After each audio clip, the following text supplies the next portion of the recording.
If you're looking for a way to get going on PR within your small to mid-sized business, but don't know where to start or are really struggling to get some momentum behind your PR strategy, I am going to give you some tips to overcome that hurdle, start building some traction, and make PR easier. I'm Courtney Gallster. I'm a digital marketing expert. I help companies scale using digital marketing in a way that supports the sales process to drive stronger ROI. So, PR is an important piece of your overarching strategy, but it shouldn't be a huge piece of your strategy. So, you shouldn't be dedicating a ton of time and resources to it, but you should be dedicating some, which sounds a little bit confusing. But PR should never be the first thing that you go after. PR is a great thing to have, but it's not part of the foundational strategy that we typically recommend for digital marketing.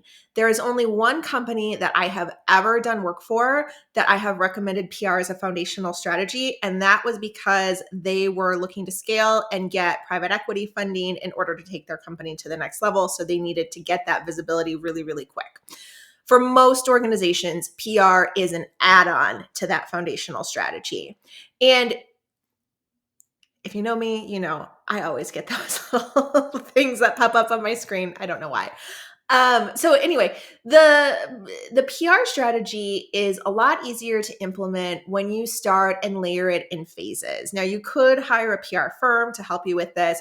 Typically, they're going to want a fairly robust budget. In my experience, about $5,000 to $10,000 per month in spend. But you don't have to spend that much money or that much time to build some momentum in PR if you take a phased approach. In fact, if you have someone working in marketing that's skilled at project management and content creation, you can probably do this in-house or with your fractional team.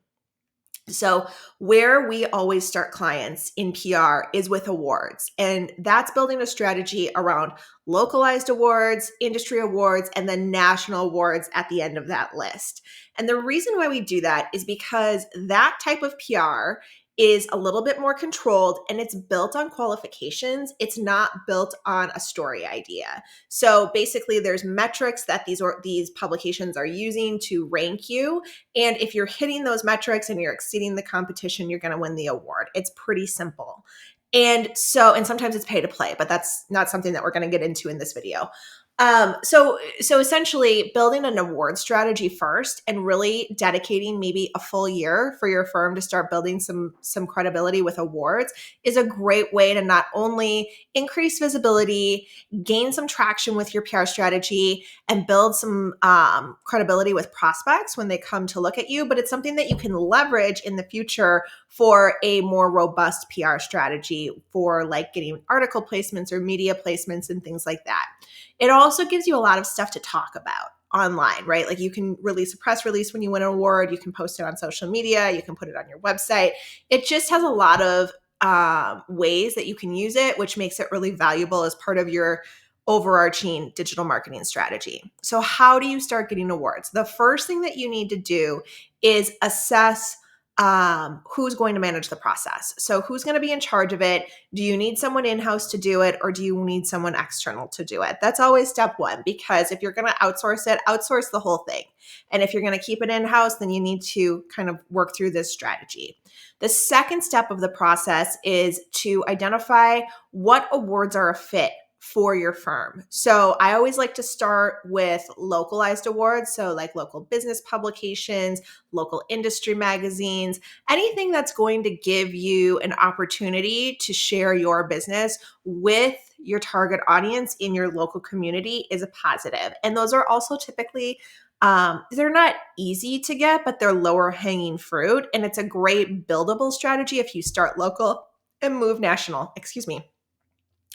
The second phase of that outlay is to identify any industry awards that you could be nominated for. And that is something that you can just do a quick Google search for, and you'll probably find different lists that people have compiled for awards within your industry. And then the next phase would be to look national. So there might be national organizations that you're partnered with or a vendor for that have awards that you can win, or there might be specific like marketing awards or CFO awards or philanthropy awards or things like that that you can apply for. So Compiling all of those into a spreadsheet with links and qualifications and due dates is really important, because the next step is going to be to assess what those qualifications are and identify whether or not your firm needs to adjust course a little bit to make sure that you're hitting those qualifications. So, for example, as an organization, there might be awards that you are submitting to that have specific requirements, and you can very easily see whether you qualify or not.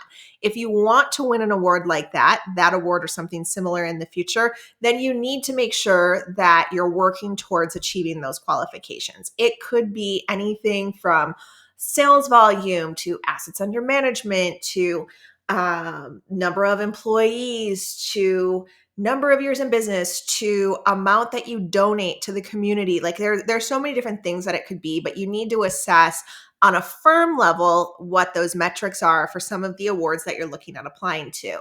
The second thing that you need to do is look at individuals. So if there are individuals in your firm that are looking to win more awards, what do they need to do to increase their chances of winning those awards? Typically, where we see shortfalls is either with qualifications, so they need to figure out how to get more qualifications or training, or with philanthropic efforts. So they're not doing enough in the local community to make them stand out.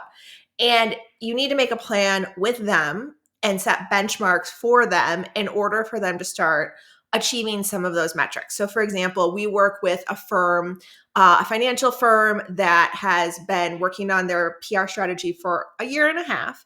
And in the first 3 months of working together, they wanted to nominate one of their advisors for an award, but he just didn't have enough local recognition to win. He had all of the qualifications. He was doing really good work. He had specialized projects that he could share that had tangible ROI attached to them, but he didn't have enough in the philanthropy category to win. So, getting him involved with an organization that he was already involved with, just getting him more involved with that, and then ultimately pushing towards getting him a seat on the board was kind of that push that he needed to overcome that particular hurdle. Or you need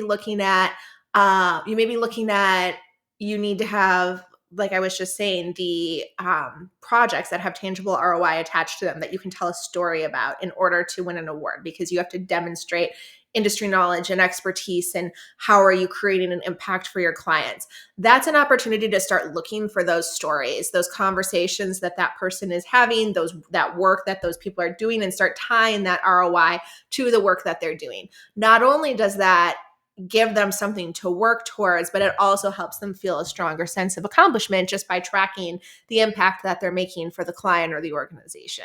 So understanding what those qualifications are, where your firm ranks, and where the individual members of the team rank, and what you can do to continuously improve that will help you increase your odds of winning some of those awards.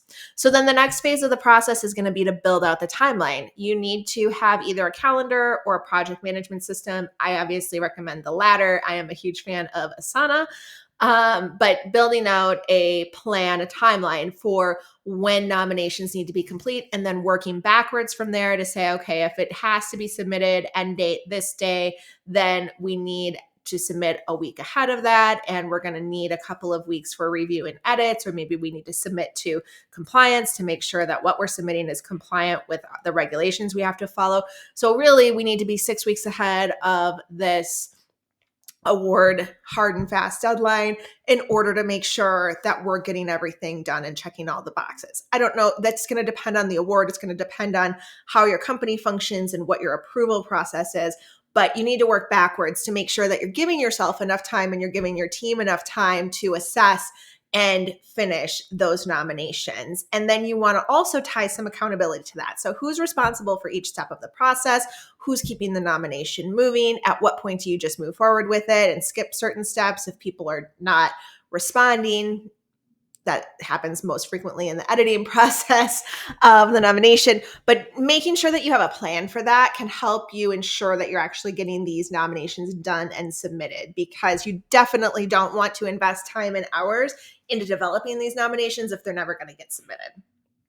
And then the next thing that I would do is I would plan a meeting every 90 days to reassess.